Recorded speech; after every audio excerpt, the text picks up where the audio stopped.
नमस्कार, मी सदानंद खिल्लारे. आपण पाहतात द बहुजन आवाज. पिंटू महादेव यांना अटक करा, काँग्रेस कमिटीचे दारवा पोलीस व एसडीओला निवेदन.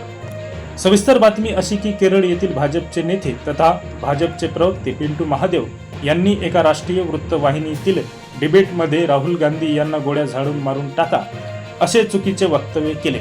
त्यांच्या या वक्तव्याच्या निषेधार्थ दारवा दिग्रसनेर तालुका काँग्रेस कमिटीच्या वतीने दारवा पोलीस व एसडीओ यांना निवेदन देण्यात आले व पिंटू महादेव यांना अटक करावं, त्यांच्यावर गुन्हा नोंदवा अशी मागणी केली.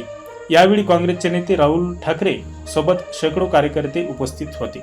आमचे नेते, लोकसभेचे विरोधी पक्षनेते सन्माननीय खासदार राहुलजी गांधी यांच्या संदर्भात केरळच्या भाजप नेत्यांनी, जो प्रवक्ता आहे तो केरळचा पिंटू महादेव यांनी नॅशनल टी व्हीवर असं वक्तव्य केलं डिबेटमध्ये की राहुल गांधीला गोळ्या झाडून मारून टाकलं पाहिजे.